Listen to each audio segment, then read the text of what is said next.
Audiobook do livro Há 2000 anos. Do Espírito Emmanuel. Capítulo 10. O Apóstolo da Samaria. No dia seguinte, Públio Lentulus incentivou as pesquisas do filhinho, entre quantos peregrinavam nas festas da Páscoa, em Jerusalém, instituindo o prêmio de um grande sestércio, ou sejam 2.500 asses, para quem apresenta-se aos seus servos a criança desaparecida. Não devemos esquecer que a criada Semele, bem como suas companheiras de serviço, foram submetidas ao mais rigoroso inquérito, por ocasião do castigo aos servos imprevidentes, encarregados da vigilância noturna em casa do senador. Públio não admitia castigos físicos às mulheres, mas, no caso misterioso do desaparecimento do filhinho, submeteu as criadas a um interrogatório francamente impiedoso. Inútil declarar que Semele protestara a mais absoluta inocência, nada deixando transparecer que pudesse comprometer sua conduta. Entretanto, as 3 servas que mais diretamente cuidavam do pequeno, entre as quais estava ela incluída, foram obrigadas a colaborar com os escravos na procura de Marcos, pelas praças e ruas de Jerusalém, embora tivessem suas horas diárias consagradas ao descanso. Essas horas, aproveitava-as Semele para visitar ou rever relações amigas, passando a maior parte do tempo no sítio onde André cultivava as suas oliveiras e vinhedos frondosos, a pouca distância da entrada para os centros principais. Nesse dia, vamos encontrá-la aí em animada palestra com o raptor e sua mulher, enquanto a criança dormitava ao canto de um compartimento. Com que então, o senador instituiu o prêmio de um grande sestércio a quem lhe devolva a criancinha? Pergunta André de Gioras, admirado. É verdade, exclamou Semele, pensativa. E, na realidade, trata-se de grande soma em dinheiro romano, que ninguém ganhará neste mundo. Se não fosse o meu justo e ardente desejo de vingança, replicou o raptor com o seu malicioso sorriso, era o caso de irmos abocanhar essa respeitável quantia. Mas, deixe estar que não precisamos de semelhante dinheiro. Nada necessitamos desses malditos patrícios. Semele escutava-o indiferente e quase completamente alheia à conversa. Entretanto, o interlocutor não perdia de vista as características fisionômicas de sua cúmplice, como se tentasse descobrir no seu modo simples e humilde algum pensamento reservado. Foi assim que, no intuito de lhe sondar a atitude psicológica, disse em tom aparentemente calmo e despreocupado, como a inquirir dos seus propósitos mais secretos. Semele, quais são as últimas notícias de Benjamim? Ora, Benjamim, respondeu ela, aludindo ao noivo, ainda não se resolveu a marcar o casamento, em definitivo, atento às nossas inúmeras dificuldades. Como não ignora, todo o meu desejo de trabalhar se resume na consecução do nosso ideal de adquirir aquela casinha de Betânia, já sua conhecida, e tão logo venhamos a conseguir nosso intento estaremos unidos para sempre. Ainda bem, disse André, com a atitude psicológica de quem encontrar a chave de um enigma, com o tempo haverão de conseguir todo o necessário à aventura de ambos. Da minha parte, pode ficar descansada, porque tudo farei por auxiliá-la paternalmente. Muito grata! Exclamou a moça, reconhecida. Agora há de permitir que volte ao trabalho, porque as horas parecem adiantadas. Ainda não, falou André resolutamente, espere um momento. Quero dar-lhe a provar do nosso vinho velho, aberto hoje somente para comemorar a circunstância feliz de nos acharmos com vida, depois do medonho temporal de ontem. E, correndo ao interior, penetrou na adega, onde tomou de uma bilha de vinho espumante claro, deitando-o, com fartura, numa taça antiga. Em seguida, foi a um quarto contíguo, de onde trouxe um tubo pequenino, deixando cair na taça algumas gotas do conteúdo, monologando baixinho. Ah! Semele, bem poderias viver, se não surgisse esse prêmio maldito, que te condena à morte. Benjamim, o casamento é uma situação de amargurosa pobreza. Uma soma de 1000 sestércios constitui tentação a que não poderia resistir o espírito mais bem-intencionado e mais puro. Enquanto foram as aperturas e outros castigos, estava certo, mas agora é o dinheiro e o dinheiro costuma condenar as criaturas humanas à morte. E, misturando o tóxico violento no vinho que espumava, continuou resmungando. Daqui a 6 horas minha pobre amiga estará penetrando o reino das sombras. Que fazer? Nada me resta senão desejar-lhe boa viagem. E nunca mais alguém saberá, neste mundo, que em minha casa existe um escravo com o sangue nobre dos aristocratas do Império Romano. Em 2 minutos a desventurada serva do senador ingeria satisfeita o conteúdo da taça, agradecendo a sinistra gentileza com palavras comovidas. Da porta de sua vivenda empedrada, observou André os passos derradeiros da sua cúmplice, nas derradeiras curvas do caminho. Ninguém mais pleitearia o grande sestércio oferecido pela desesperação de Lentulus, porque, precisamente à noitinha, quase às 19 horas, Semele experimentou uma sensação de súbito mal-estar, recolhendo-se ao leito imediatamente. Suores abundantes e frios lavaram-lhe as faces já descoradas, onde se notava o pálor característico da morte. Ana, que já havia regressado, compungida, aos afazeres domésticos, foi chamada à pressa, a fim de ministrar-lhe os socorros precisos, encontrando-a, porém, no auge da aflição que assinala os moribundos prestes a se desvencilharem do cárcere da matéria. Ana, se exclamou a agonizante, com voz sumida, eu morro, mas tenho a consciência pesada e intranquila. Semele, que é isso? Replicou a outra, fundamente comovida. Confiemos em Deus, nosso Pai Celestial, e confiemos em Jesus, que ainda ontem nos contemplava da cruz dos seus sofrimentos, com um olhar de infinita piedade. Sinto que é tarde, murmurou a agonizante, nas ânsias da morte, eu apenas queria um perdão. Todavia, a voz entrecortada e rouca não pôde continuar.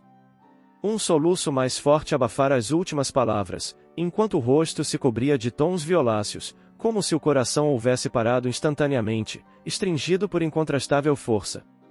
Ana compreendeu que era o fim e suplicou a Jesus recebesse em seu reino misericordioso a alma da companheira, perdoando-lhe as faltas graves que, por certo, haviam dado motivo às palavras angustiosas dos últimos momentos. Chamado um médico ao exame cadavérico, verificou, no empirismo da sua ciência, que Semele expirara por deficiência do sistema cardíaco e, longe de se descobrir a verdadeira causa daquele fato inesperado, o segredo de André de Gioras se envolvia nas sombras espessas do túmulo. Ana e Lívia tiveram ensejo de trocar impressões sobre o doloroso acontecimento, mas, ambas, embora a funda impressão que lhes causavam as derradeiras palavras da morta, encaravam a sua passagem para outra vida, na conta dessas fatalidades irremediáveis. Públio Lentulus, em seguida a esse fato, apressou o regresso à vivenda de Cafarnaum, que adquirira ao antigo dono, em caráter definitivo, prevendo a possibilidade de longa permanência em tais lugares. O regresso foi triste, jornada trabalhosa e sem esperança. Os servos numerosos não chegaram a perceber a profunda divergência, agora existente entre ele e a esposa, e foi assim que, verdadeiramente separados pelo coração, continuaram no lar a mesma tradição de respeito perante os subordinados. Depois de alguns dias de sua segunda instalação na cidade próspera e alegre onde Jesus tantas vezes fizera soar doces e divinas palavras, o senador preparou copioso expediente para o amigo Flamínio, bem como para outros elementos do Senado, enviando o Comênio a Roma, como portador de sua inteira confiança.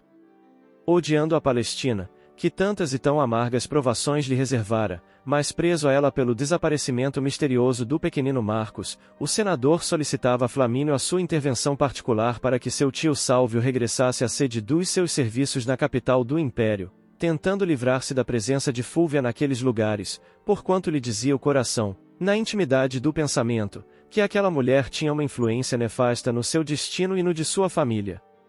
Ao mesmo tempo, saturado de terrível aversão pela personalidade de Pôncio Pilatos, punha o amigo distante a par de numerosos escândalos administrativos que ele, após o incidente da Páscoa, resolvera corrigir com o máximo de severidade. Prometia, então, a Flamínio Severus, conhecer mais de perto as necessidades da província, a fim de que as autoridades romanas ficassem cientes de graves ocorrências na administração, de modo que, em tempo oportuno, fosse o governador removido para outro setor do império, e prometendo relacionar, sem demora, todas as injustiças da atuação de Pilatos na vida pública, em vista das reclamações reiteradas e consecutivas que lhe chegavam aos ouvidos, de todos os recantos da província.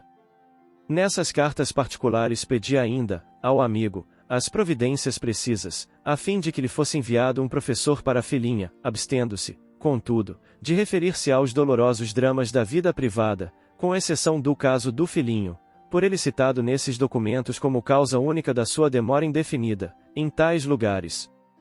Comênio partiu de Jope, com o máximo de precaução, obedecendo rigorosamente às suas ordens e atingindo Roma daí a algum tempo, onde faria chegar aquelas notícias às mãos dos seus legítimos destinatários. Em Cafarnaum, a vida corria triste e silenciosa. Públio apegara-se ao seu arquivo volumoso, aos seus processos, aos seus estudos e às suas meditações, preparando os planos educativos da filha ou organizando projetos concernentes às suas atividades futuras, fazendo o possível para reerguer-se do abatimento moral em que mergulhara com os dolorosos sucessos de Jerusalém. Quanto a Lívia, esta, conhecendo a inflexibilidade do caráter orgulhoso do marido, e sabendo que todas as circunstâncias aparentavam a sua culpa, encontrara na alma delicada da serva uma confidente extremosa no afeto, vivendo quase permanentemente mergulhada em orações sucessivas e fervorosas. Os sofrimentos experimentados patentearam-se-lhe no rosto, revelando profundos vestígios nos sulcos da face descorada. Os olhos, todavia, demonstrando a têmpera e o vigor da fé, clareavam-lhe as expressões fisionômicas de brilho singular, apesar do seu visível abatimento. Em Cafarnaum, os seguidores do Mestre de Nazaré organizaram imediatamente uma grande comunidade de crentes do Messias, tornando-se muitos em apóstolos abnegados de sua doutrina de renúncia, de sacrifício e de redenção. Alguns pregavam, como ele, na praça pública, enquanto outros curavam os enfermos em seu nome. Criaturas rústicas haviam sido tomadas, estranhamente, do mais alto sopro de inteligência e inspiração celeste, porque ensinavam com a maior clareza as tradições de Jesus, organizando-se com a palavra desses apóstolos os pródromos do Evangelho escrito, que ficaria mais tarde no mundo como a mensagem do Salvador da terra a todas as raças, povos e nações do planeta, qual luminoso roteiro das almas para o céu. Todos quantos se convertiam à ideia nova, confessavam na praça pública os erros da sua vida, em sinal da humildade que lhes era exigida, portas adentro da comunidade cristã.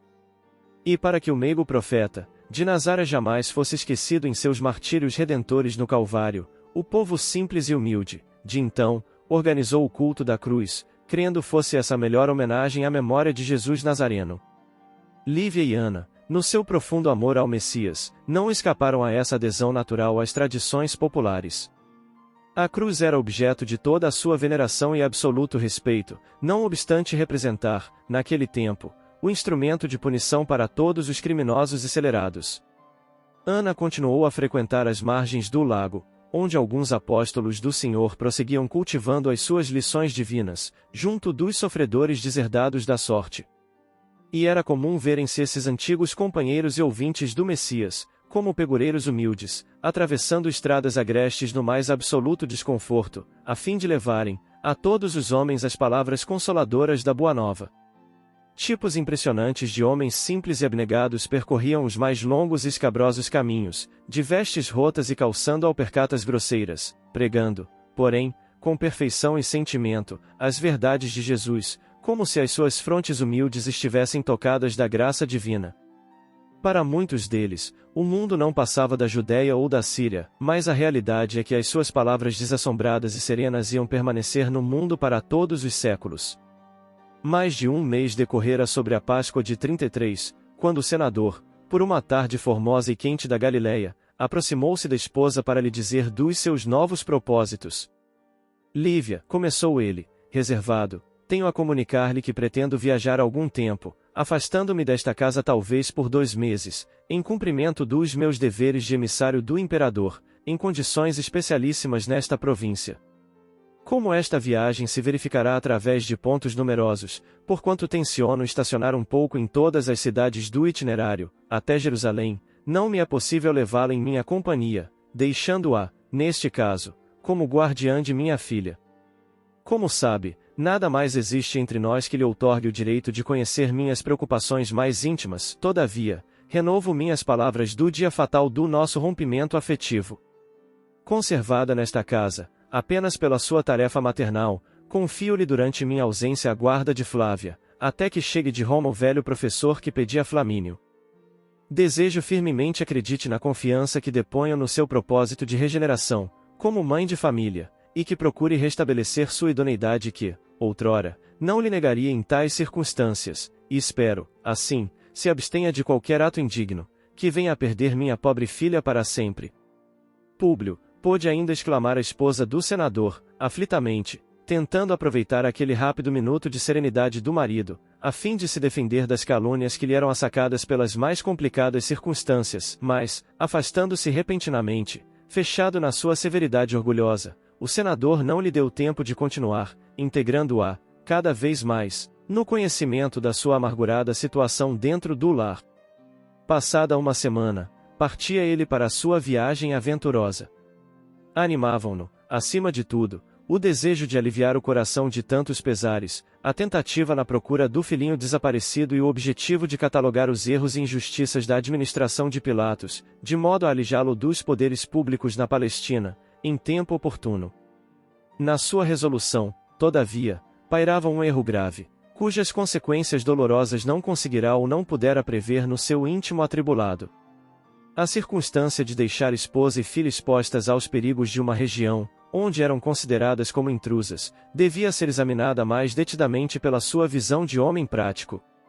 Além disso, ele não podia contar, nessa ausência, com a dedicação vigilante de Comênio, em viagem, com destino a Roma, onde o conduziam as determinações do patrão e leal amigo.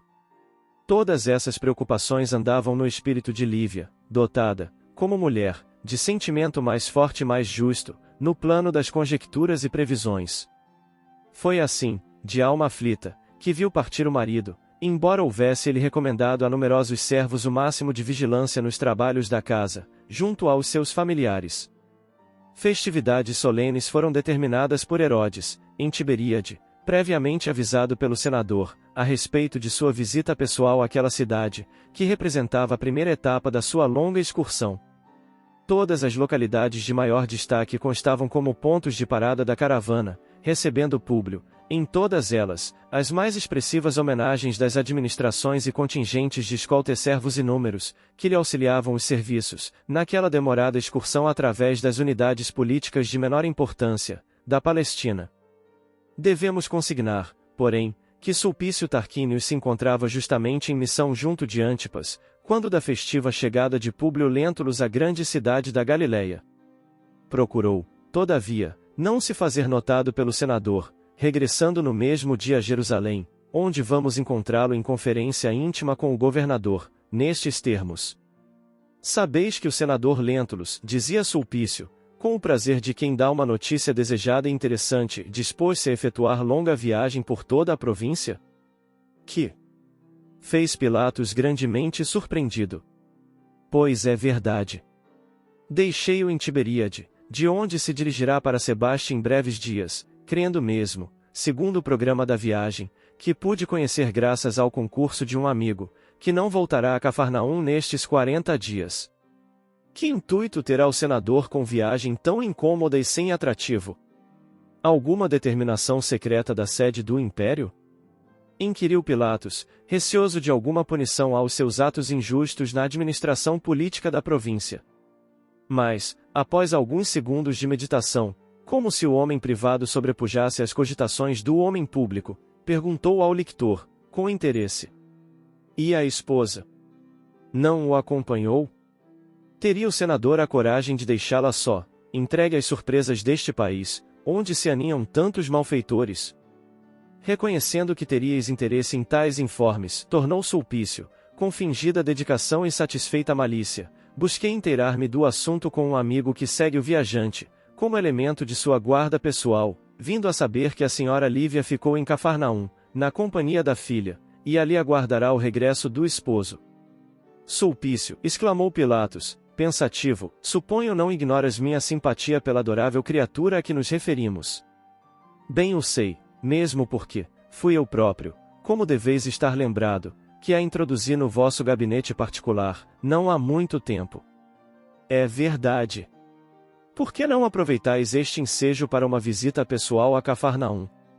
Perguntou o lictor, com segundas intenções, mas sem ferir diretamente o melindroso assunto. Por Júpiter! Redarguiu Pilatos, satisfeito. Tenho um convite de Cusa e outros funcionários graduados de Antipas, naquela cidade, que me autoriza a pensar nisso. Mas, a que vem a tua sugestão neste sentido?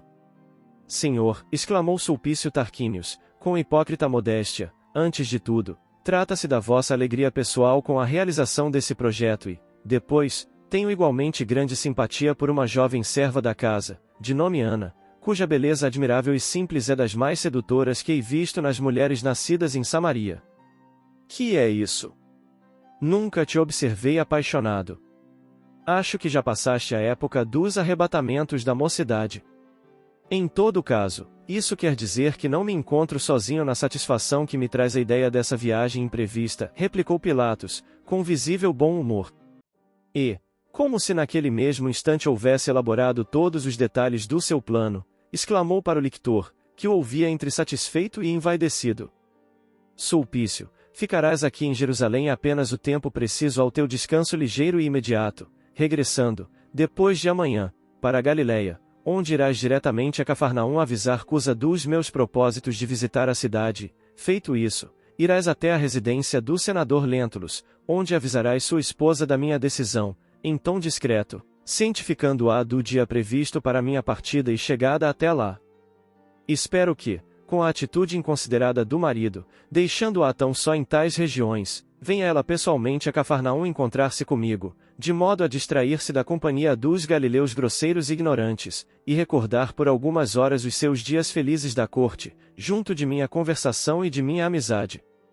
Muito bem, redarguiu o lictor, não cabendo em si de contente.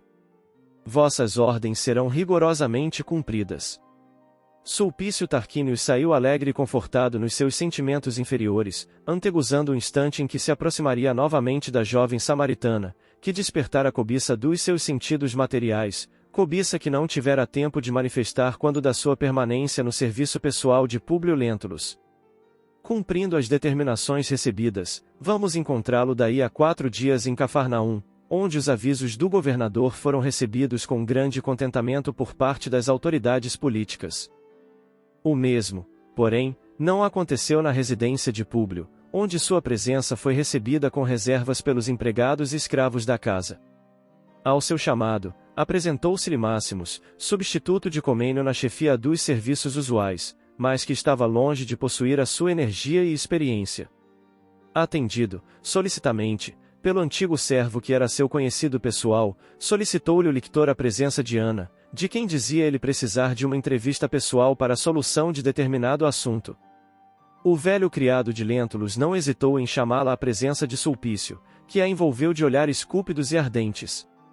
A criada perguntou-lhe, entre intrigada e respeitosa, a razão da visita inesperada, ao que Tarquínios esclareceu tratar-se da necessidade de se avistar, por um momento, com Lívia, em particular, tentando ao mesmo tempo colocar a pobre moça ao corrente de suas pretensões inconfessáveis, dirigindo-lhe as propostas mais indignas e insolentes.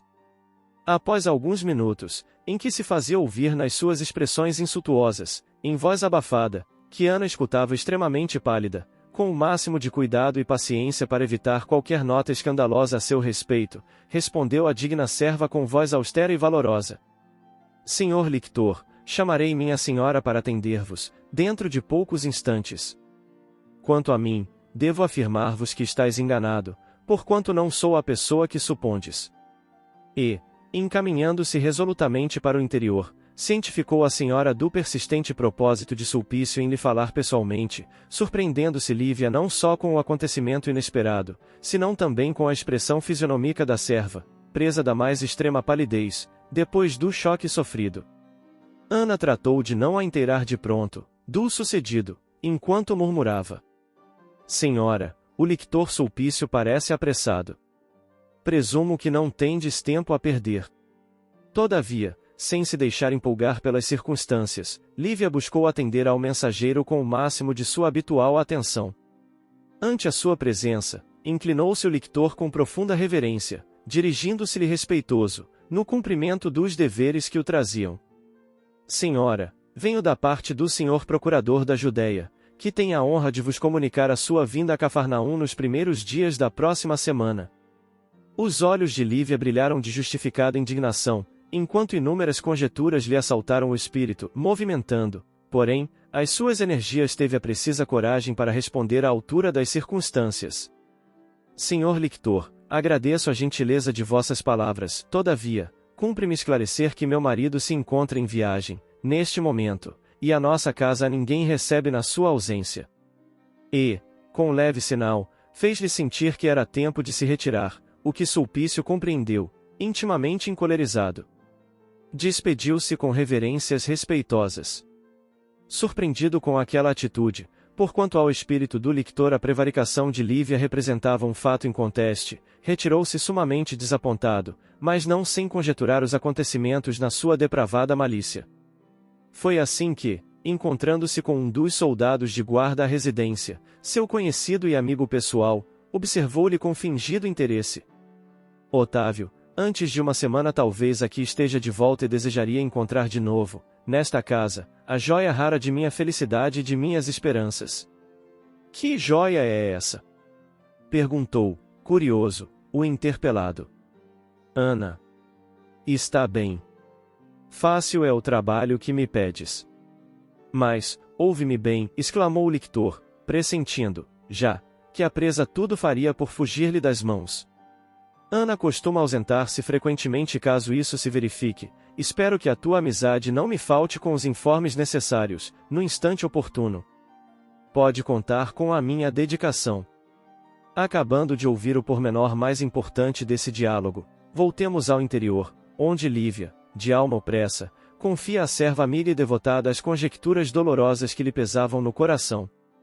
Depois de externar-lhe os seus justificados temores, plenamente admitidos por Ana que, por sua vez, a colocou ao corrente das insolências de Sulpício, a pobre senhora desfiou à sua confidente, simples e generosa, o rosário infindo de suas amarguras, relatando-lhe todos os sofrimentos que lhe dilaceravam a alma carinhosa e sensibilíssima, desde o primeiro dia em que a calúnia encontrara guarida no espírito orgulhoso do companheiro. As lágrimas da serva, ante a singular narrativa, eram bem o reflexo da sua alta compreensão das angústias da senhora, perdida naqueles rincões quase selvagens, considerando-se a sua educação e a nobreza de sua origem. Ao finalizar o penoso relato de suas desditas, a nobre Lívia acentuou com indisfarçável amargura. Na verdade, tudo tenho feito por evitar os escândalos injustificáveis e incompreensíveis. Agora, porém, sinto que a situação se agrava cada vez mais, à vista da insistência dos meus algozes e da displicência de meu marido em face dos acontecimentos, perdendo-se o meu espírito em conjecturas amargas e dolorosas. Se mando chamá-lo por um mensageiro, pondo-o ao corrente do que se passa, a fim de que nos proteja com as suas providências imediatas, talvez não compreenda a marcha dos fatos na sua intimidade, encarando os meus receios como sintoma de culpas anteriores, ou tomando os meus escrúpulos como desejo de regeneração por faltas que não cometi, em virtude de suas enérgicas reprimendas e penosas ameaças, senão o aviso dessas ocorrências graves. Do mesmo modo se produziria o escândalo, com a vinda do governador a Cafarnaum, aproveitando o ensejo da sua ausência. Tomo, unicamente, a Jesus por meu juiz nesta causa dolorosa, em que as únicas testemunhas devem ser o meu coração e a minha consciência. O que mais me preocupa, agora, minha boa Ana, não é tão somente a obrigação de velar por mim, que já experimentei o fel amaríssimo da desilusão e da calúnia impiedosa. É, justamente, por minha pobre filha, porque tenho a impressão de que aqui na Palestina os malfeitores estão nos lugares onde deveriam permanecer os homens de sentimentos puros e incorruptíveis. Como não ignoras, meu desventurado filhinho já se foi, arrebatado nesse turbilhão de perigos, talvez assassinado por mãos indiferentes e criminosas. Fala meu coração maternal que o meu desgraçado Marcos ainda vive, mas onde e como? Debalde temos procurado sábilo, em todos os recantos, sem o mais leve sinal da sua presença ou passagem. Agora, manda a consciência que resguarde a filhinha contra as ciladas tenebrosas. Senhora, exclamou a serva, com fulgor estranho no olhar, como se houvera encontrado uma solução repentina e apreciável para o assunto, o que dissestes revela o máximo bom senso e prudência. Também eu participo dos vossos temores e suponho que deveremos fazer tudo por salvar a menina e a vós mesma das garras desses lobos assassinos. Por que não nos refugiarmos em algum local de nossa inteira confiança, até que os malditos abandonem estas paragens? Mas considero que seria inútil procurarmos abrigo em Cafarnaum, em tais circunstâncias. Iríamos a outra parte. Aonde? Indagou Lívia, com ansiedade. Tenho um projeto, disse Ana esperançosa. Caso assentisseis na sua plena realização, sairíamos ambas daqui, com a pequenina, refugiando-nos na própria Samaria da Judéia, em casa de Simeão, cuja idade respeitável nos resguardaria de qualquer perigo. Mas, a Samaria, replicou Lívia, algo desalentada, fica muito distante. A realidade, contudo, minha senhora, é que necessitamos de um sítio dessa natureza. Concordo em que a viagem não será tão curta, mas partiríamos com urgência, alugando animais descansados, tão logo repousássemos um pouco, na passagem, por Naim. Com um dia ou 2 de marcha, atingiríamos o vale de Siquém, onde se ergue a velha propriedade de meu tio. Máximos seria cientificado da vossa deliberação, sem outro pretexto que não seja o da necessidade de vossas decisões no momento e, na hipótese do regresso imediato do senador, estaria o vosso esposo integrado no conhecimento direto da situação, procurando inteirar-se, por si mesmo, quanto à vossa honestidade. De fato, essa ideia é o recurso mais viável que nos resta, exclamou Lívia mais ou menos confortada. Além do mais, confio no mestre, que não nos abandonará em provas tão rudes. Hoje mesmo, faremos nossos aprestos de viagem e irás à cidade providenciar, não só quanto aos animais que nos devam conduzir até Naim, como também quanto à partida de um dos teus familiares conosco, de modo a seguirmos com a maior simplicidade, sem provocar a atenção dos curiosos, mas igualmente bem acompanhadas contra os dissabores de qualquer eventualidade. Não te preocupes com despesas, porque estou provida dos necessários recursos financeiros. Assim foi feito. Na véspera da partida, Lívia chamou o servo que então desempenhava as funções de mordomo da casa, esclarecendo nestes termos: Máximos, motivos imperiosos me levam amanhã a Samaria da Judéia, onde me demorarei alguns dias, junto de minha filha. Levarei Ana em minha companhia e espero do seu esforço a mesma dedicação de sempre aos seus senhores. O interpelado fez uma reverência, como quem se surpreendesse com semelhante atitude da patroa, pouco afeta aos ambientes exteriores do lar, mas entendendo que não lhe assistia o direito de analisar as suas decisões, aventou, respeitoso: Senhora, espero designeis os servos que deverão acompanhar-vos. Não, Máximos. Não quero as solenidades do costume nas excursões dessa natureza. Irei com pessoas amigas, de Cafarnaum, e pretendo viajar com muita simplicidade. Interessa-me avisar-te dos meus propósitos, tão somente pela necessidade de redobrar os serviços de vigilância na minha ausência, e considerando a possibilidade do regresso inopinado do teu amo, a quem cientificarás da minha resolução, nos termos em que me estou exprimindo. E, enquanto o criado se inclinava respeitoso, Lívia regressava aos aposentos, solucionando todos os problemas relativos à sua tranquilidade. No dia imediato, antes da aurora, saía de Cafarnaum uma caravana humilde. Compunham-na Lívia, a filhinha, Ana e um dos seus velhos e respeitáveis familiares, que se dirigiam pela estrada que contornava o grande lago, quase em caprichoso semicírculo, acompanhando o curso das águas do Jordão a descerem sussurrantes e tranquilas para o Mar Morto. Numa breve parada em Naim, trocaram-se os animais, seguindo os viajantes o mesmo roteiro em direção do Vale de Siquém, onde, à tardinha, apearam à frente da casa empedrada de Simeão, que recebeu os hóspedes, chorando de alegria.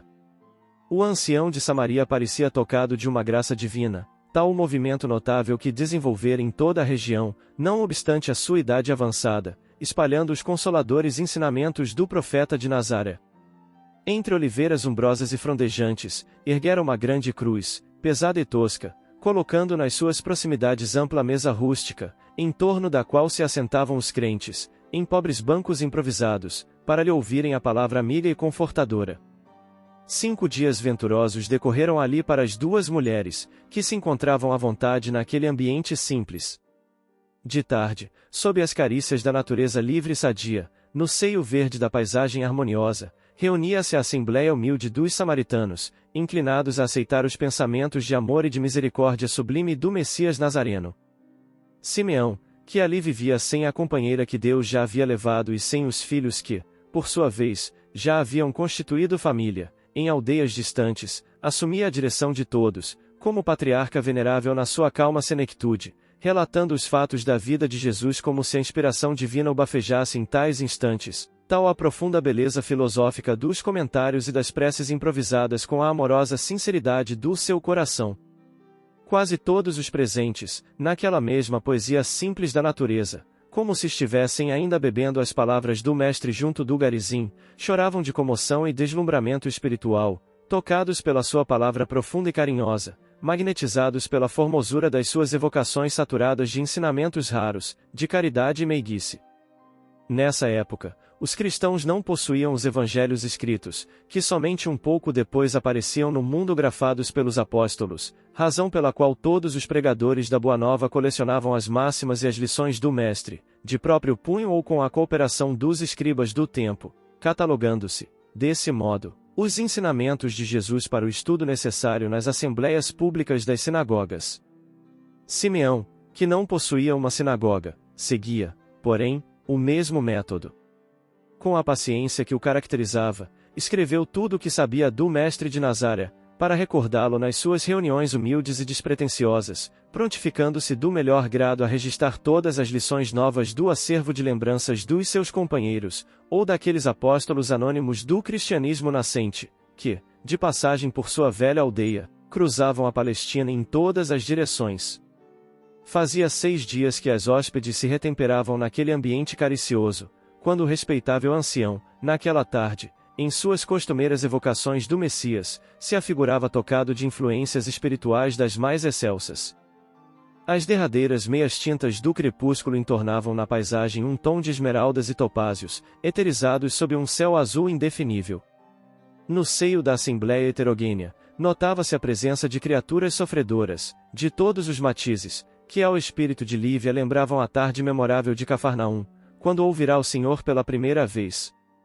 Homens esfarrapados e mulheres maltrapilhas acotovelavam-se com crianças esquálidas, fitando, ansiosamente, o ancião que explicava, comovido, com a sua palavra simples e sincera. Irmãos, era de ver-se a suave resignação do Senhor, no derradeiro instante. Olhar fixo no céu, como se já estivesse gozando a contemplação das beatitudes celestes, no reino de nosso Pai. Vi que o Mestre perdoava carinhosamente todas as injúrias. Apenas um dos seus discípulos mais queridos se conservava ao pé da cruz, amparando a sua mãe no angustioso transe. Dos seus habituais seguidores, poucos estavam presentes na hora dolorosa, certamente porque nós, os que tanto amávamos, não podíamos externar nossos sentimentos diante da turba enfurecida, sem graves perigos para nossa segurança pessoal. Não obstante, desejaríamos, todos, experimentar os mesmos padecimentos. De vez em quando, um que outro mais atrevido de seus verdugos se aproximava do corpo chagado no martírio, dilacerando-lhe o peito com a ponta das lanças impiedosas. Uma vez por outra, o generoso ancião limpava o suor da fronte, para continuar com os olhos úmidos. Notei, em dado instante, que Jesus desviara os olhos calmos e lúcidos do firmamento, contemplando a multidão amotinada em criminosa fúria. Alguns soldados ébrios açoitaram-no, mais uma vez, sem que do seu peito opresso, na angústia da agonia, escapasse um único gemido. Seus olhos suaves e misericordiosos se espraiaram, então, do monte do sacrifício para o casario da cidade maldita. Quando o vi olhando ansiosamente, com a ternura carinhosa de um pai, para quantos o insultavam nos suplícios extremos da morte, chorei de vergonha pelas nossas impiedades e fraquezas. A massa movimentava-se, então, em altercações numerosas. Gritos ensurdecedores e impropérios revoltantes o cercavam na cruz, onde se lhe notava o copioso suor do instante supremo. Mas, o Messias, como se visualizasse profundamente os segredos dos destinos humanos, lendo no livro do futuro, fitou de novo as alturas, exclamando com infinita bondade: perdoa-lhes, meu Pai, porque não sabem o que fazem. O velho Simeão tinha a voz embargada de lágrimas, ao evocar aquelas lembranças, enquanto a assembleia se comovia profundamente com a narrativa. Outros irmãos da comunidade tomaram a palavra, descansando o ancião dos seus esforços. Um deles, porém, contrariamente aos temas versados naquele dia, exclamou, com surpresa para todos os circunstantes: meus irmãos, antes de nos retirarmos, lembremos que o Messias repetia sempre aos seus discípulos a necessidade da vigilância e da oração, porque os lobos rondam, neste mundo, o rebanho das ovelhas. Simeão ouviu a advertência e pôs-se em atitude de profunda meditação, de olhos fitos na grande cruz que se elevava a poucos metros do seu banco humilde. Ao cabo de alguns minutos de espontânea concentração, tinha os olhos transbordando de lágrimas, fixos no madeiro tosco, como se no seu topo vagasse alguma visão desconhecida de quantos o observavam. Depois, encerrando as preleções da tarde, falou comovido. Filhos, não é sem justo motivo que o nosso irmão se refere hoje ao ensino da vigilância e da prece. Alguma coisa, que não sei definir, fala-me ao coração que o instante do nosso testemunho está muito próximo. Vejo com a minha vista espiritual que a nossa cruz está hoje iluminada, anunciando, talvez, o glorioso minuto dos nossos sacrifícios. Meus pobres olhos se enchem de pranto, porque, entre as claridades do madeiro, ouço uma voz suave que me penetra os ouvidos numa entonação branda e amiga, exclamando: Simeão, ensina ao teu rebanho a lição da renúncia e da humildade, com o exemplo da tua dedicação e do teu próprio sacrifício. Ora e vigia, porque não está longe o instante ditoso de tua entrada no reino, mas preserva as ovelhas do teu aprisco das arremetidas tenebrosas dos lobos famulentos da impiedade, soltos na terra, ao longo de todos os caminhos, consciente, porém, de que, se a cada um se dará segundo as próprias obras, os maus terão, igualmente, seu dia de lição e castigo, de conformidade com os próprios erros. O velho samaritano tinha o rosto lavado em lágrimas, mas doce serenidade irradiava do seu olhar carinhoso e compassivo, demonstrando-lhe as energias inquebrantáveis e valorosas. Foi então que, alçando as mãos emagrecidas e longas ao firmamento, onde brilhavam já as primeiras estrelas, dirigiu-se a Jesus, em prece ardente. Senhor, perdoai nossas fraquezas e vacilações nas lutas da vida humana, onde os nossos sentimentos são bem precários e miseráveis. Abençoai nosso esforço de cada dia e relevai as nossas faltas, se algum de nós, que aqui nos reunimos, vem à vossa presença com o coração saturado de pensamentos que não sejam os do bem e do amor que nos ensinastes. E, se chegada é a hora dos sacrifícios, auxiliai-nos com a vossa misericórdia infinita, a fim de que não vacilemos em nossa fé, nos dolorosos momentos do testemunho. A oração comovedora assinalou o fim da reunião, dispersando-se os assistentes, que regressavam, impressionados, às suas choupanas humildes e pobres. O ancião, todavia, conseguiu repousar muito pouco naquela noite, tomado de preocupação por Lívia e pela sobrinha, que o haviam cientificado das graves ocorrências que as levaram a solicitar a sua proteção. Figurava-se-lhe que apelos carinhosos do mundo invisível lhe enchiam o espírito de ansiedade indefinível e de singulares impressões, que lhe não era possível alijar do raciocínio para os necessários minutos de repouso.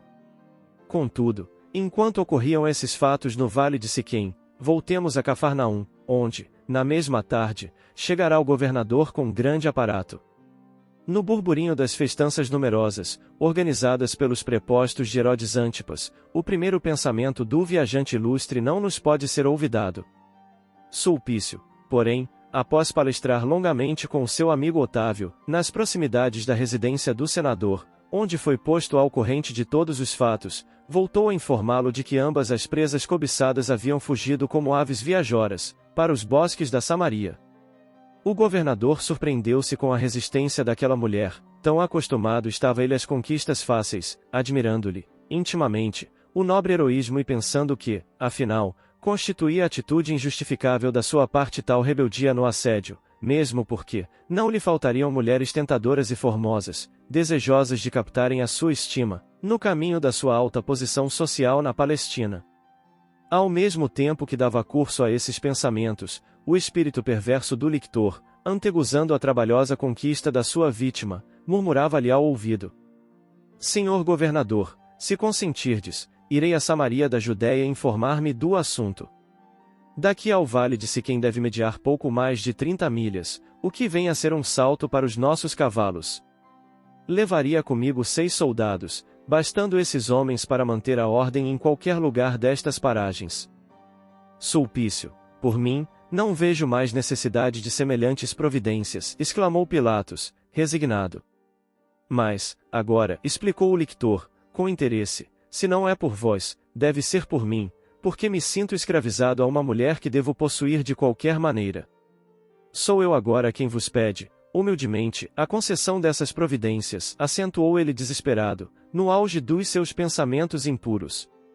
Está bem, murmurou Pilatos, com displicência, como quem faz um favor a servo de confiança, concedo-te o que me pedes.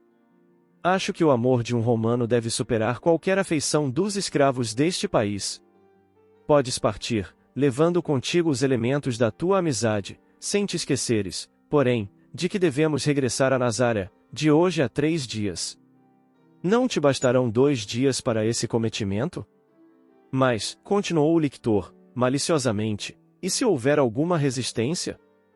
Para isso levas os teus homens, autorizando-te a tomar as iniciativas necessárias aos teus propósitos.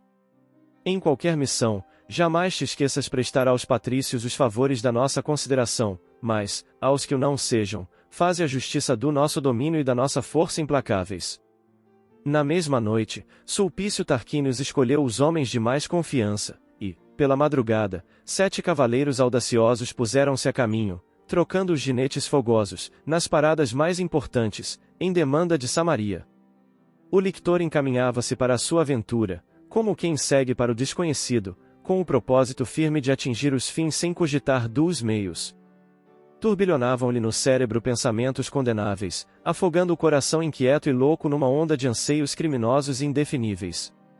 Voltando, todavia, nossa atenção para a casa humilde do vale, vamos encontrar Simeão em grandes atividades, naquela manhã inolvidável da sua vida. Após o almoço frugal, organizadas todas as suas anotações e pergaminhos, depois de mais de 1 hora de meditação e preces fervorosas, e quando o sol já declinava, reuniu as hóspedes, falando-lhes gravemente. Filhas, a visão de meus pobres olhos, em nossas preces de ontem, representa uma séria advertência para o meu coração. Ainda esta noite e hoje, durante o dia, tenho ouvido apelos suaves que me chamam e, sem explicar a justa razão deles, tenho o íntimo saturado de branda serenidade, na suposição de que não deve tardar muito a minha ida para o reino. Algo, porém, me fala ao espírito que ainda não soou a hora da vossa partida e, considerando o ensinamento do nosso Mestre de bondade e misericórdia, sobre os lobos e as ovelhas, devo resguardar-vos de qualquer perigo. É por isso que vos peço acompanhar-me. Assim dizendo, o respeitável ancião pôs-se de pé e, caminhando para o seu casebre, deslocou blocos de pedra de uma abertura na parede empedrada, exclamando imperativamente, na sua serena simplicidade: Entremos. Mas, meu tio, obtemperou Ana, com certa estranheza, serão necessárias tais providências? Filha, nunca discutas o conselho daqueles que envelheceram no trabalho e no sofrimento. O dia de hoje é decisivo e Jesus não me poderia enganar o coração. Oh! Mas será possível, então, que o Mestre nos vá privar de vossa presença carinhosa e consoladora? Exclamou a pobre rapariga banhada em pranto, enquanto Lívia os acompanhava sensibilizada, trazendo pela mão a filha estremecida. Sim, para nós, revidou Simeão, com serena coragem, mirando o azul do céu, deve existir uma só vontade, que é a de Deus. Cumpram-se, pois, nos escravos os desígnios do Senhor. Neste comenos, penetraram os 4 numa galeria que, à distância de poucos metros, ia dar num modesto refúgio talhado em pedras rústicas, afirmando o ancião em tom solene. Há mais de 20 anos não abro este subterrâneo a pessoa alguma. Recordações sagradas de minha esposa fizeram-me encerrá-lo para sempre, como o túmulo de minhas ilusões mais queridas, mas hoje de manhã, o reabri resolutamente, retirei os tropeços do caminho, coloquei aqui os apetrechos necessários ao descanso de um dia, pensando na vossa segurança até a noite. Este abrigo está oculto nas rochas que, junto das oliveiras, fazem o ornamento do nosso recanto de orações, e não obstante parecer abafado, o ambiente recebe o ar puro e fresco do vale, como a nossa própria casa. Ficai aqui tranquilas.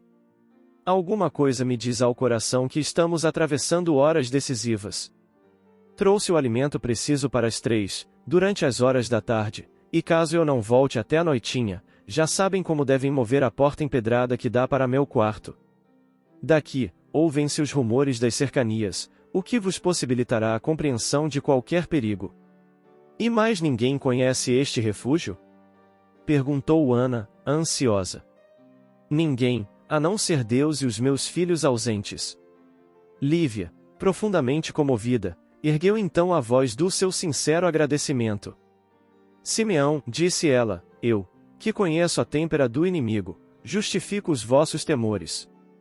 Jamais esquecerei vosso gesto paternal, salvando-me do verdugo impiedoso e implacável. Senhora, não agradeçais a mim, que nada valho. Agradeçamos a Jesus os seus desígnios preciosos, no momento amargo das nossas provas. Arrancando uma pequena cruz de madeira tosca das dobras da túnica, humilde, entregou-a à esposa do senador, exclamando com voz serena: Só Deus conhece o minuto que se aproxima, e esta hora pode assinalar os derradeiros momentos do nosso convívio na terra. Se assim for, guardai esta cruz como recordação de um servo humilde. Ela traduz a gratidão do meu espírito sincero. Como Lívia e Ana começassem a chorar com as suas palavras comovedoras, continuou o ancião com voz pausada. Não choreis, se este minuto constitui o instante supremo. Se Jesus nos chama ao seu trabalho, uns antes dos outros, lembremo-nos de que, um dia, nos reuniremos todos nas luzes cariciosas do seu reino de amor e misericórdia, onde todos os aflitos hão de ser consolados. E, como se o seu espírito estivesse na plena contemplação de outras esferas, cujas claridades o enchessem de intuições divinatórias, prosseguiu, dirigindo-se a Lívia, comovidamente. Estejamos confiantes na providência divina. Caso o meu testemunho esteja previsto para breves horas, confio-vos a minha pobre Ana, como vos entregaria a minha recordação mais querida.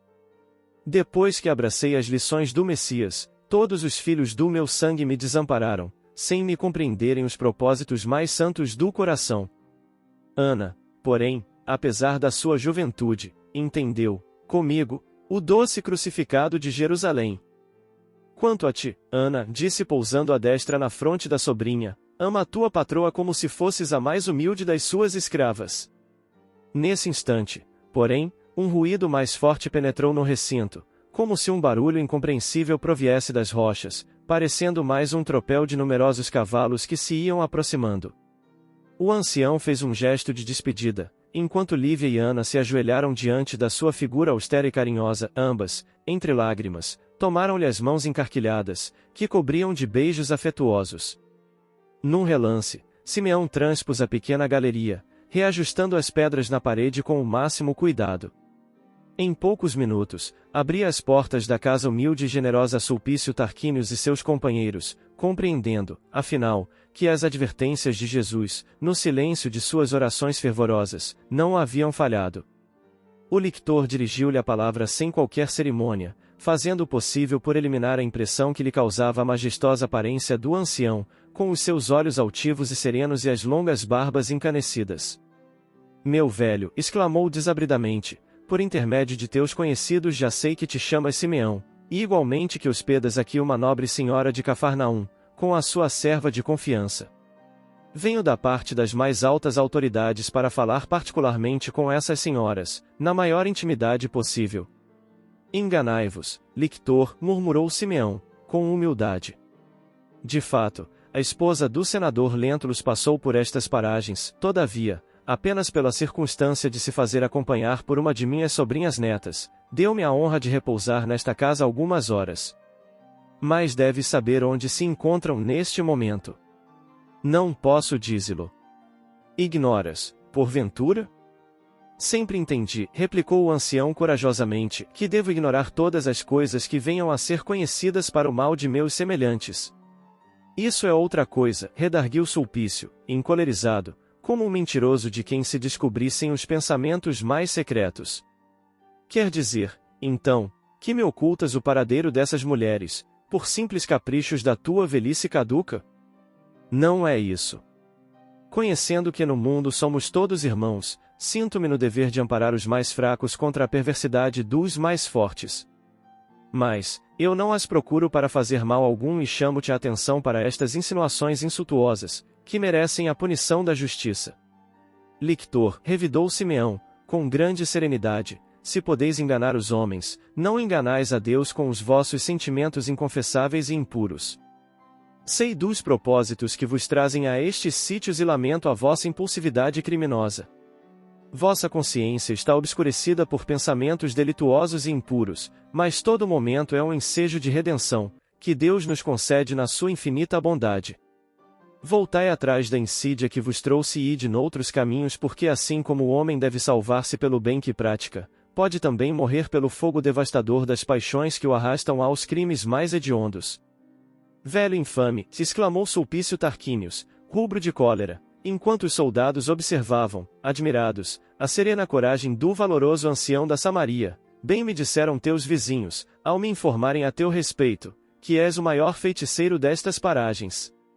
Adivinho maldito, como ousas afrontar deste modo os mandatários do império, quando te posso pulverizar com uma simples palavra? Com que direito escarneces do poder? Com o direito das verdades de Deus, que nos mandam amar o próximo como a nós mesmos. Se sois prepostos de um império que outra lei não possui além da violência impiedosa na execução de todos os crimes, sinto que estou subordinado a um poder mais soberano do que o vosso, cheio de misericórdia e bondade. Esse poder e esse império são de Deus, cuja justiça misericordiosa está acima dos homens e das nações. Compreendendo-lhe a coragem e a energia moral inquebrantáveis, o lictor, embora tremendo de ódio, revidou em tom fingido. Está bem, mas eu não vim aqui para conhecer as tuas bruxarias e o teu fanatismo religioso. De uma vez por todas, queres ou não prestar-me as informações precisas, acerca das tuas hóspedes? Não posso, replicou Simeão corajosamente, minha palavra é uma só. Então, prendei-o. Disse, dirigindo-se aos seus auxiliares, pálido de cólera ao se ver derrotado naquele duelo de palavras. O velho cristão da Samaria foi submetido aos primeiros vexames, por parte dos soldados, entregando-se, porém, sem a mínima resistência. Aos primeiros golpes de espada, exclamou Sulpício sarcasticamente. Então, onde se encontram as forças do teu Deus, que te não defende? Seu império é assim tão precário? Por que não te socorrem os poderes celestiais, eliminando-nos com a morte, em teu benefício? Uma gargalhada geral seguiu-se a essas palavras, partida dos soldados que acompanhavam, gostosamente, os ímpetos criminosos do seu chefe. Simeão, todavia, tinha as energias preparadas para o testemunho da sua fé ardente e sincera. De mãos amarradas, pôde ainda revidar, com a serenidade habitual. Lictor, ainda que eu fosse um homem poderoso como o teu César, nunca ergueria a voz para ordenar a morte de quem quer que fosse, à face da terra. Sou dos que negam o próprio direito da chamada legítima defesa, porque está escrito na lei que a não matarás, sem nenhuma cláusula que autorize o homem a eliminar o seu irmão, nessa ou naquela circunstância. Toda a nossa defesa, neste mundo, está em Deus, porque só Ele é o Criador de toda a vida e somente Ele pode pôr e dispor de nossos destinos. Sulpício experimentou o apogeu do seu ódio em face daquela coragem indomável e esclarecida e, avançando para um dos prepostos, exclamou enraivecido. Mércio, toma à tua conta este velho imbecil e feiticeiro. Guarda-o com atenção e não te descuides. Caso tente fugir, mete-lhe o chanfalho. O venerável ancião, consciente de que atravessava as suas horas supremas, encarou o agressor com heroica humildade.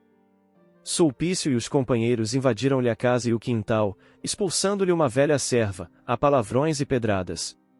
No seu quarto encontraram as anotações evangélicas e os pergaminhos amarelecidos, além de pequenas lembranças que guardava em memória dos seus afetos mais queridos. Todos os objetos de suas recordações mais sagradas foram trazidos à sua presença, onde foram quebrados sem piedade. Perante seus olhos, serenos e bons, dilaceraram-se túnicas e papiros antigos, entre sarcasmos e ironias revoltantes.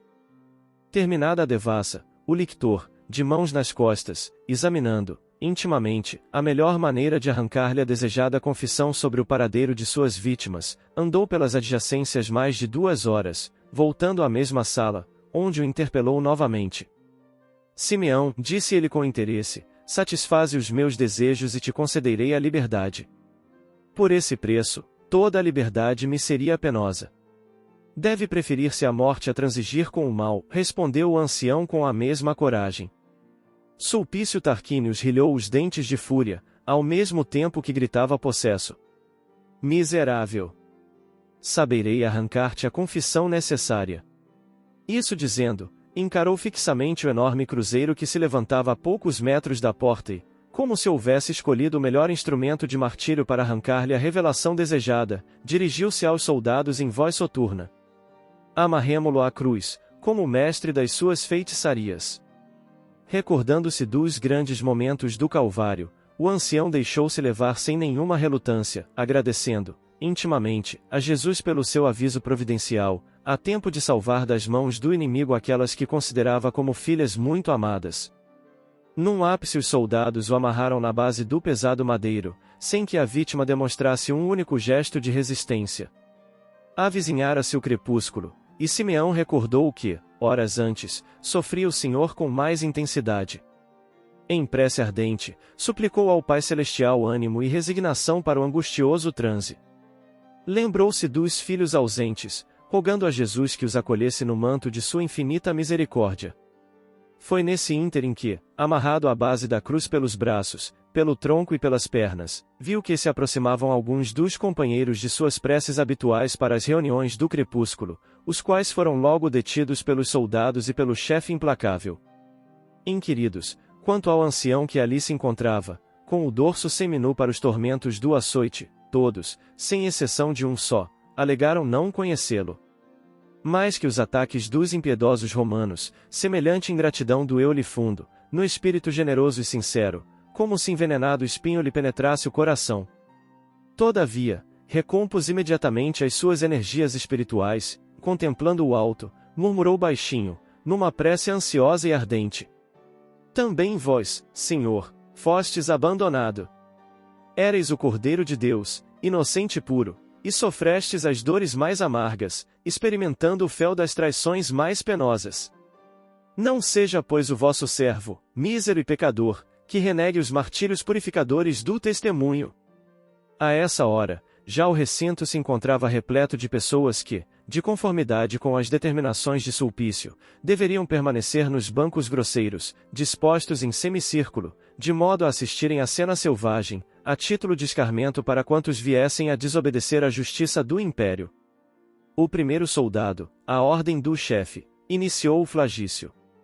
Todavia, da terceira vez que as suas mãos brandiam as extremas tiras de couro, na execranda tortura, sem que o ancião deixasse escapar o mais ligeiro gemido, parou, subitamente, exclamando para Tarquínios em voz baixa e em tom discreto: Senhor lictor, no alto do madeiro há uma luz que paralisa os meus esforços.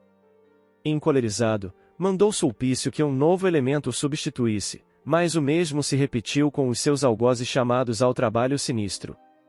Foi então que, desesperado de ódio incompreensível, tomou Sulpício dos açoites, brandindo-os ele mesmo no corpo da vítima, que se contorcia em sofrimentos angustiosos. Simeão, banhado de suor e sangue, sentia o estalar dos ossos envelhecidos, que se quebravam aos pedaços, cada vez que o açoite lhe lambia as carnes enfraquecidas. Seus lábios murmuravam preces fervorosas, apelos a Jesus para que os tormentos não se prolongassem ao infinito.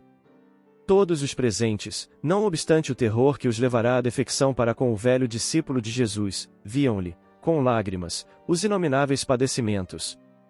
Em dado instante, a fronte pendeu, quase desfalecida, prenunciando o fim de toda a resistência orgânica, em face do martírio. Sulpício Tarquínios parou, então, por um minuto, a sua obra nefanda e, aproximando-se do ancião, falou-lhe ao ouvido, com ansiedade. Confessas agora? Mas o velho samaritano, temperado nas lutas terrestres, por mais de 70 anos de sofrimento, exclamou, exausto, em voz sumida: o cristão deve morrer com Jesus, pelo bem, pela verdade.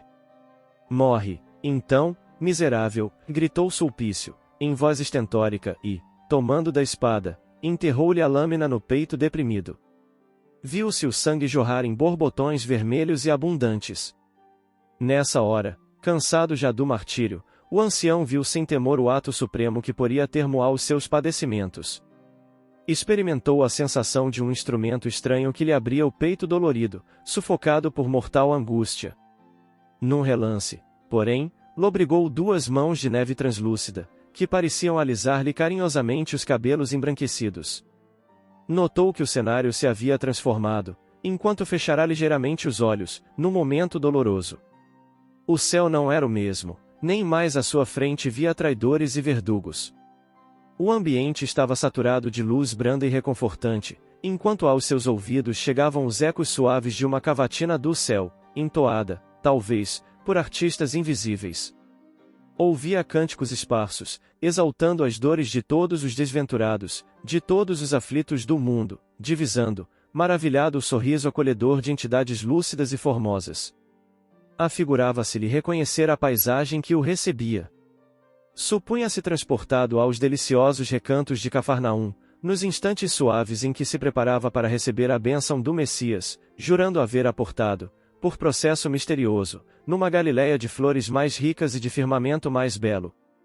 Havia aves de luz, como lírios alados do paraíso, cantando nas árvores fartas e frondosas, que deviam ser as do Éden celestial. Buscou senhorear-se das suas emoções nas claridades dessa terra prometida, que, a seus olhos, deveria ser o país encantado do reino do Senhor. Por um momento, lembrou-se do orbe terrestre, das suas últimas preocupações e das suas dores. Uma sensação de cansaço dominou-lhe, então, o espírito abatido, mais uma voz que seus ouvidos reconheceriam, entre milhares de outras vozes, falou-lhe brandamente ao coração.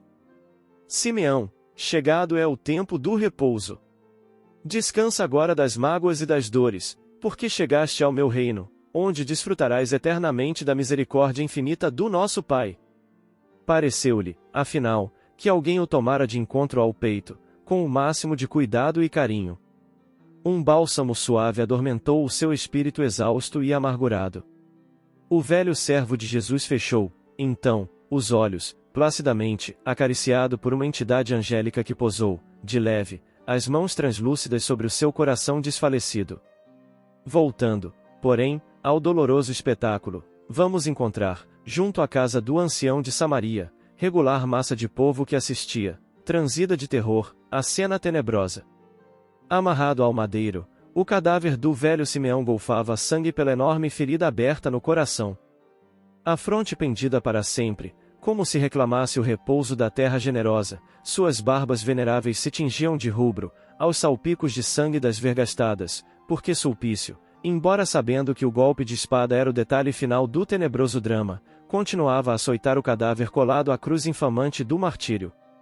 Dir-se-ia que as forças desencadeadas da treva se haviam apoderado completamente do espírito do lictor, que, tomado de fúria epilética, intraduzível, vergastava o cadáver sem piedade, numa torrente de impropérios, para impressionar a massa popular que o observava estarrecida de assombro. Vede, gritava ele furiosamente, vede como devem morrer os samaritanos velhacos e os feiticeiros assassinos. Velho miserável! Leva para os infernos mais esta lembrança. E o açoite caía, impiedoso, sobre os despojos destroçados da vítima, reduzidos agora a uma pasta sangrenta. Nisso, porém, fosse pela pouca profundidade da base da cruz, que se abalara nos movimentos reiterados e violentos do suplício, ou pela punição das forças poderosas do mundo invisível, viu-se que o enorme madeiro tombava ao solo na vertigem de um relâmpago. Debalde tentou o lictor eximir-se à morte horrível, examinando a situação por um milésimo de minuto, porque o tope da cruz abateu-lhe a cabeça de um só golpe, inutilizando-lhe o primeiro gesto de fuga. Atirado ao chão com uma rapidez espantosa, Sulpício Tarquínios não teve tempo de dar um gemido.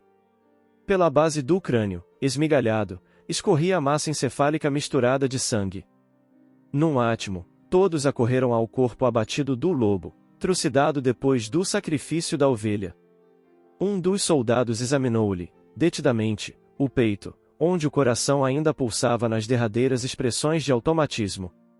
A boca do verdugo estava aberta, não mais para a gritaria blasfematória, mas da garganta avermelhada descia uma espumarada de saliva e sangue, figurando a baba repelente e ignominiosa de um monstro.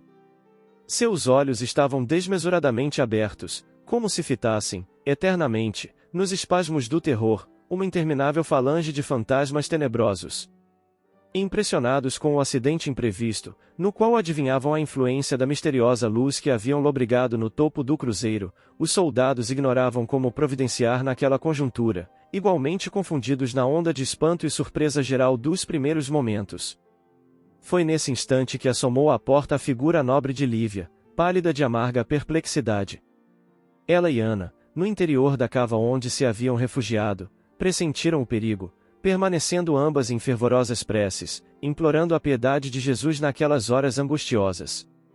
A seus ouvidos chegavam os rumores imprecisos das discussões e do vozerio do povo em altercações ruidosas, nos minutos do incidente, encarado, por quantos a ele assistiram, como o castigo do céu.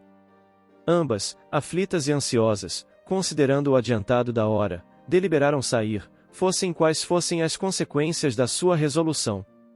Chegando à porta e observando o espetáculo horrendo do cadáver de Simeão reduzido quase a uma pasta informe, sob a base da cruz, e vendo o corpo de Sulpício estendido à distância de poucos passos, com a base do crânio esfacelada, experimentaram, naturalmente, um pavor indefinível. O paroxismo das emoções, contudo, poucos minutos durou. Enquanto a serva se desfazia em soluços, Lívia, com a energia que lhe caracterizava o espírito e a fé que lhe clarificava o coração, compreendeu de relance o que se havia passado e, entendendo que a situação exigia a força de uma vontade poderosa para que o equilíbrio geral se restabelecesse, exclamou para a serva, entregando-lhe a filha resolutamente: Ana, peço-te o máximo de coragem neste angustioso transe, mesmo porque, cumpre-nos lembrar que a bondade de Jesus nos preparou para suportar, dignamente, mais esta prova aspérrima e dolorosa. Guarda Flávia contigo, enquanto vou providenciar para que a tranquilidade se restabeleça. A passos rápidos, avançou para a turba que se ia aquietando à sua passagem.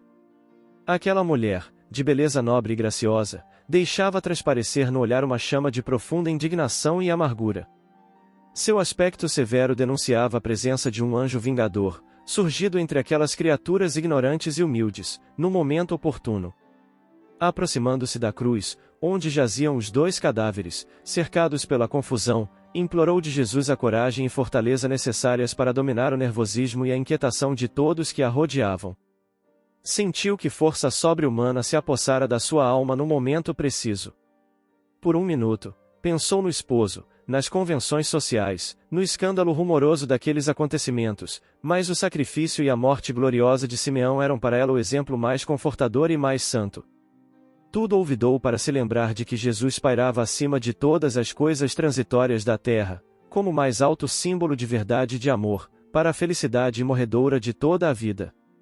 Um dos soldados, tomado de veneração e conhecendo perto de quem seus olhos se encontravam, acercou-se-lhe, exclamando com o máximo respeito: Senhora, cumpre-me apresentar-vos nossos nomes, a fim de que possais utilizar-nos para o que julgardes necessário. Soldados, exclamou resoluta, não precisais declinar nomes. Agradeço a vossa dedicação espontânea, que poderia ter sido, minutos antes, uma inconsciência criminosa, lamentando, apenas, que 6 homens aliados a esta multidão permitissem a consumação deste ato de infâmia e suprema covardia, que a justiça divina acaba de punir perante os vossos olhos. Todos se haviam calado, como por encanto, ao ouvirem essas enérgicas palavras. A massa popular tem dessas versatilidades misteriosas. Basta, às vezes, um gesto para que se despenhe nos abismos do crime e da desordem, uma palavra chicoteante para fazê-la regressar ao silêncio e ao equilíbrio necessários. Lívia compreendeu que a situação era sua, e, dirigindo-se aos prepostos de Sulpício, falou corajosamente: Vamos, providenciemos o restabelecimento da calma geral, retirando esses cadáveres. Senhora, aventou um deles respeitosamente, sentimos-nos na obrigação de enviar um mensageiro a Cafarnaum, de modo que o senhor governador seja avisado destes acontecimentos. Todavia, com a mesma expressão de serenidade, respondeu ela firmemente: Soldado, eu não permito a retirada de nenhum de vós outros, enquanto não derdes estes corpos à sepultura. Se o vosso governador possui um coração de fera, sinto-me agora na obrigação de proteger a paz das almas bem formadas. Não desejo que se repita nesta casa uma nova cena de covardia e de infâmia. Se a autoridade, neste país, atingiu o terreno das crueldades mais absurdas, eu prefiro assumi-la, resgatando uma dívida do coração para com os despojos deste apóstolo venerando, assassinado com a colaboração da vossa criminosa inconsciência. Não desejais consultar as autoridades de Sebaste, a respeito do assunto? Tornou um deles, timidamente. De modo algum, respondeu ela. Com audaciosa serenidade. Quando o cérebro de um governo está envenenado, o coração dos governados padecem da mesma peçonha. Esperaríamos em vão qualquer providência a favor dos mais humildes e dos mais infelizes, porque a Judéia está sob a tirania de um homem cruel e tenebroso. Ao menos hoje, quero afrontar o poder da perversidade, invocando em meu auxílio a misericórdia infinita de Jesus. Silenciaram os soldados romanos, em face da sua atitude serena e imperturbável. E, obedecendo-lhe às ordens, colocaram os despojos inertes de Simeão sobre a mesa enorme e rústica das preces costumeiras. Foi então que os mesmos companheiros, que haviam negado o velho mestre do Evangelho, acercaram-se piedosamente do seu cadáver, beijando-lhe as mãos mirradas, com enternecimento, arrependidos da sua covardia e fraqueza, cobrindo-lhe de flores os despojos sangrentos. Anoitecia, mas tênues claridades do crepúsculo, na formosa paisagem da Samaria, ainda não havia abandonado, de todo o horizonte. Força indefinível parecia amparar o espírito de Lívia, alvitrando-lhe todas as providências necessárias. Em pouco, ao esforço hercúleo de numerosos samaritanos, foram retiradas pesadas pedras do grupo de rochas que protegia a cova, onde se haviam abrigado as 3 fugitivas, enquanto, às ordens de Lívia, os 6 soldados abriam uma sepultura rasa, longe daquele local, para o corpo de Sulpício. Brilhavam, já, as primeiras constelações do firmamento, quando terminou a improvisação dos serviços dolorosos. No instante de transportarem os despojos do ancião, que Lívia envolveu, pessoalmente, em alvo sudário de linho, ela fez questão de orar rogando ao Senhor recebesse, no seu reino de luz e verdade, a alma generosa do seu apóstolo valoroso. Ajoelhou-se como uma figura angélica junto àquele banco humilde e tosco, onde tantas vezes se sentara o servidor de Jesus, entre as suas oliveiras frondosas e bem-amadas. Todos os presentes, inclusive os próprios soldados que se sentiam empolgados de misterioso temor, prostraram-se genuflexos, acompanhando-lhe a reverência, enquanto, à claridade de algumas tochas, sopravam perfumadas as brisas leves das noites formosas e estreladas da Samaria de há 2000 anos. Irmãos, começou ela, emocionada, assumindo pela primeira vez a direção de uma assembleia de crentes, elevemos a Jesus o coração e o pensamento. Uma sensação mais forte parecia embargar-lhe a voz, inundando-lhe os olhos de lágrimas doloridas. Mas, como se forças invisíveis e poderosas a alentassem, continuou serenamente. Jesus, meigo e divino mestre, foi hoje o dia glorioso em que partiu para o céu um valoroso apóstolo do teu reino. Foi ele, aqui na terra, Senhor, a nossa proteção, o nosso amparo e a nossa esperança. Na sua fé, encontramos a precisa fortaleza, e foi em seu coração compassivo que conseguimos aurir o consolo necessário. Mas julgaste oportuno que Simeão fosse descansar no teu regaço amoroso e compassivo. Como tu, sofreu ele os tormentos da cruz, revelando a mesma confiança na providência divina, nos dolorosos sacrifícios do seu amargo testemunho. Recebe-o, Senhor, no teu reino de paz e de misericórdia. Simeão tornou-se bem-aventurado por suas dores, por seu denodo moral, por suas angustiosas aflições suportadas com o valor e a fé que nos ensinaste.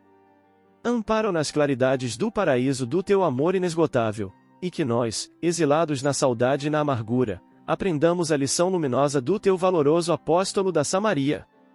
Se algum dia nos julgares também dignos do mesmo sacrifício, fortalece-nos a energia, para que provemos ao mundo a excelência dos teus ensinamentos, ajudando-nos a morrer com valor, pela tua paz e pela tua verdade, como o teu missionário carinhoso a quem prestamos, nesta hora, a homenagem do nosso amor e do nosso reconhecimento. Nesse ínterim, houve na sua oração um interregno. Todavia, continuou: Jesus, a ti que vieste a este mundo, mas para os desesperados da salvação, levantando os mais doentes e os mais infelizes, endereçamos, igualmente, nossa súplica pelo celerado que não hesitou em tripudiar sobre tuas leis de fraternidade e amor, martirizando um inocente, e que foi arrebatado pela morte para o julgamento da tua justiça. Queremos esquecer a sua infâmia, como perdoaste aos teus algozes do alto da cruz infamante do martírio. Ajuda-nos, Senhor, para que compreendamos e pratiquemos os teus ensinos. Levantando-se, comovida, Lívia descobriu o cadáver do apóstolo e beijou-lhe as mãos pela última vez, exclamando em lágrimas, carinhosa: Adeus, meu mestre, meu protetor e meu amigo. Que Jesus te receba o espírito iluminado e justo no seu reino de luzes imortais, e que a minha pobre alma saiba aproveitar, neste mundo, a tua lição de fé e valoroso heroísmo. Repousado numa urna improvisada, o corpo inerte de Simeão foi conduzido ao seu último jazigo. Numerosas tochas haviam sido acesas para o ofício amargo e doloroso. E enquanto o cadáver do lictor Sulpício descia à terra úmida, sem outro auxílio além da cooperação dos seus prepostos, o nobre ancião ia repousar à frente do seu templo e do seu ninho, entre as virações cariciosas do vale, à sombra fresca das oliveiras que lhe eram tão queridas. Lívia dispensou, em seguida, os soldados do governador e, guardada por homens valorosos e dedicados, passou o resto da noite em companhia de Ana e da filhinha, em profundas meditações e dolorosas cismas. Ao raiar da aurora, retiravam-se definitivamente do vale de Siquém, acompanhadas por um vizinho de Simeão, e encaminhando-se, de volta, a Cafarnaum e levando, no íntimo, numerosas lições para toda a vida. Sabedoras de que não se fariam esperar as represálias das autoridades administrativas, regressaram por estradas diferentes, que constituíam atalhos preciosos, sem tocarem Naim para a troca de animais. Com algumas horas sucessivas, em marcha forçada, atingiam o solar tranquilo, onde iam descansar dos golpes sofridos. Lívia remunerou largamente o seu dedicado companheiro de viagem, retirando-se para os seus aposentos, onde fixou, em base preciosa, a pequena cruz de madeira que lhe dera o apóstolo, algumas horas antes do cruento martírio. Alguns dias se passaram sobre os infaustos acontecimentos. Pôncio Pilatos, contudo, informado de todos os pormenores do ocorrido, rugiu de ódio selvagem. Reconhecendo que defrontava poderosos inimigos, quais Públio Lentulus e sua mulher, buscou acionar por outro lado o mecanismo de sinistras represálias. Recolhendo-se imediatamente ao seu palácio de Samaria, fez que todos os habitantes da região pagassem muito caro a morte do lictor, humilhando-os através de medidas aviltantes e vexatórias. Assassínios nefandos foram praticados entre os elementos da população pacífica do vale, propagando-se por Sebaste outros núcleos mais adiantado a rede de crimes e crueldades da sua mentalidade vingativa e tenebrosa. Estacionemos, todavia, em Cafarnaum e aguardemos aí a chegada de um homem. Ao cabo de alguns dias, com efeito, regressava o senador de sua viagem através da Palestina. Após o seu regresso, Lívia cientificou-o de quanto ocorrerá na sua ausência. Públio Lentulus ouvia-lhe o relato silenciosamente. À medida que se lhe tornavam conhecidas as ocorrências, sentia-se intimamente tomado de indignação e de revolta contra o administrador da Judéia, não só pela sua incorreção política, mas também pela extrema antipatia pessoal que a sua figura lhe inspirava, resolvendo, em face do acontecido, não vacilar um segundo em processá-lo acerbamente, como quem julgava dever perseguir o mais cruel dos inimigos. O leitor poderá, talvez, supor que o orgulhoso romano teria o coração sensibilizado e modificados os sentimentos a respeito da esposa, de quem presumia possuir as mais flagrantes provas de deslealdade e perjúrio, no santuário do lar e da família. Mas, Públio Lentulus era humano, e, nessa condição precária e miserável, tinha de ser um fruto do seu tempo, da sua educação e do seu meio. Ao ouvir as últimas palavras de sua mulher, pronunciadas em tom comovido, como de alguém que pede apoio e reclama o direito de um carinho, replicou austeramente: Lívia, eu me regozijo com a tua atitude e rogo aos deuses pela tua edificação. Teus atos simbolizam para mim a realidade da tua regeneração, depois da fragorosa queda vista com os meus olhos. Bem sabes que para minha esposa não mais deve existir, contudo, louvo a mãe de meus filhos, sentindo-me confortado porque, se não acordaste a tempo de seres feliz, despertaste ainda com a possibilidade de viver. Tua repulsa tardia por esse homem cruel me autoriza a crer na tua maternal dedicação e isso basta. Essas palavras, pronunciadas em tom de superioridade secura, demonstraram a Lívia que a separação afetiva de ambos deveria continuar no ambiente doméstico, irremissivelmente. Abalada nas comoções do seu martírio moral, retirou-se para o quarto, onde se prostrou diante da cruz de Simeão, com a alma desalentada e combalida. Ali, meditou angustiosamente na sua penosa situação, mas, em dado instante, viu que a lembrança humilde do apóstolo da Samaria irradiava uma luz cariciosa e resplandecente, ao mesmo tempo que uma voz suave e branda murmurava aos seus ouvidos: Filha, não esperes da terra a felicidade que o mundo não te pode dar. Aí, todas as venturas são como neblinas fugidias, desfeitas ao calor das paixões ou destroçadas ao sopro devastador das mais sinistras desilusões.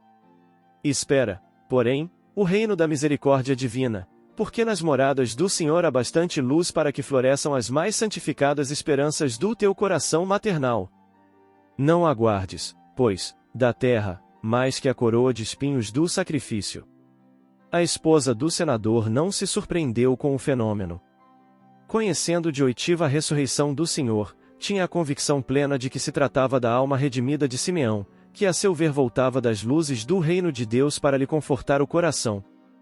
Por semanas a fio, recebeu Públio Lentulus a visita de samaritanos numerosos, que lhe vinham solicitar enérgicas providências contra os desmandos de Pôncio Pilatos, então instalado no seu palácio de Samaria, onde permanecia raramente, ordenando o assassínio ou a escravidão de elementos numerosos, em sinal de vingança pela morte daquele que considerava como o melhor áulico da sua casa. Daí a algum tempo, regressava Comênio de sua viagem a Roma, com um professor competente para a pequena Flávia. Além desse preceptor notável, que lhe mandava a carinhosa solicitude de Flamínio Severus, chegavam-lhe também novas notícias, que o senador considerava confortadoras. Em virtude da sua solicitação, as altas autoridades do império determinaram a volta do pretor Salvio Lentulus, com a família, para a sede do governo imperial, pedindo-lhe o amigo, particularmente a remessa de dados positivos quanto à administração de Pilatos na Judéia, a fim de que o Senado pleiteasse a sua remoção. Em virtude dessas circunstâncias, daí a algum tempo voltava Comênio a Roma levando a Flamínio um volumoso processo, relacionando todas as crueldades praticadas por Pilatos, entre os samaritanos. Em vista das distâncias, por muito tempo rolou o processo nos gabinetes administrativos, até que no ano de 35 foi o procurador da Judéia chamado a Roma, onde foi destituído de todas as funções que exercia no governo imperial, sendo banido para Viena, nas Gálias, onde se suicidou, daí a 3 anos, ralado de remorsos, de privações e de amarguras. Públio Lentulus permaneceu com as suas esperanças de pai, na mesma vivenda da Galileia, dedicando-se quase que exclusivamente aos seus estudos, aos seus processos administrativos e à educação da filha, que manifestara, muito cedo, pendores literários ao lado de apreciáveis dotes de inteligência. Lívia conservou Ana junto de sua tutela e ambas continuaram orando junto à cruz que lhes dera Simeão no instante extremo, rogando a Jesus a necessária força para as penosas lutas da vida. Debalde a família Lentulus esperava que o destino lhe trouxesse, de novo, o sorriso encantador do pequenino Marcos, e enquanto o senador e filhinha se preparavam para o mundo, junto de Lívia e Ana, que traziam as suas esperanças postas no céu, deixemos passar mais de 10 anos sobre a dolorosa serenidade da vila de Cafarnaum, mais de 10 anos que passaram lentos, silenciosos, tristes.